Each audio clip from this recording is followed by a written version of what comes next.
64ാമത് Kasaragod revenue ജില്ലാ school കലോത്സവത്തിന് December 29 Mogral government higher secondary സ്കൂളിൽ അരങ്ങുണരും. ഇതിന്റെ വരവറിയിച്ച് സംഘടക സമിതിയുടെ നേതൃത്വത്തിൽ വിളംബര ഘോഷയാത്ര നടത്തി. ദിസ് ന്യൂസ് സ്പോൺസർഡ് ബൈ ഗുണമേന്മയോട് കൂടിയ ഉൽപ്പന്നങ്ങൾ മിതമായ നിരക്കിൽ Sreekrishna hardwares MG road Kasaragod. 64ാമത് കാസർഗോഡ് റവന്യൂ ജില്ലാ കേരള സ്കൂൾ കലോത്സവത്തിന്റെ ഭാഗമായുള്ള സ്റ്റേജിലെ മത്സരങ്ങൾക്കാണ് December 29 Mogral government higher secondary സ്കൂളിൽ തുടക്കം കുറിക്കുന്നത്. ഇതിന്റെ വരവറിയിച്ചുകൊണ്ടാണ് സംഘടക സമിതിയുടെ നേതൃത്വത്തിൽ ഞായറാഴ്ച വൈകിട്ടോടെ വിളംബര ഘോഷയാത്ര നടത്തിയത്.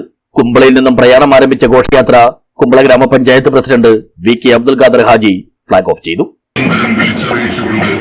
സാംസ്കാരിക സമിതി സംഘടിപ്പിക്കുന്ന വിളംബര ജാഥ ഇതുവഴി കടന്നു വരികയാണ്. ആശീർവദിക്കുക, അനുഗ്രഹിക്കുക.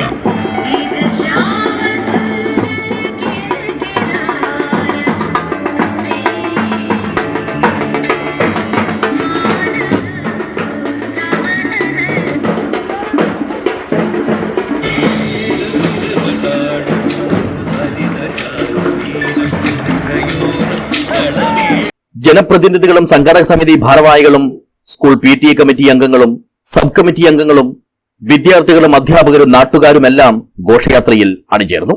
കാസർഗോഡിന്റെ തനിമ വിളിച്ചോതുന്ന വിവിധങ്ങളായ കലാരൂപങ്ങൾ ഘോഷയാത്രയ്ക്ക് പൊലിമയും ഗരിമയും പകർന്നു. ഡിസംബർ 29, 30, 31 തീയതികളിലാണ് ഈശ്വർ ഗ്രാമമായ മൊഗ്രാലിൽ ഇത്തവണത്തെ കാസർഗോഡ് ജില്ലാതല സ്കൂൾ കലാമേള അരങ്ങേറുക. News bureau, Kasaragod.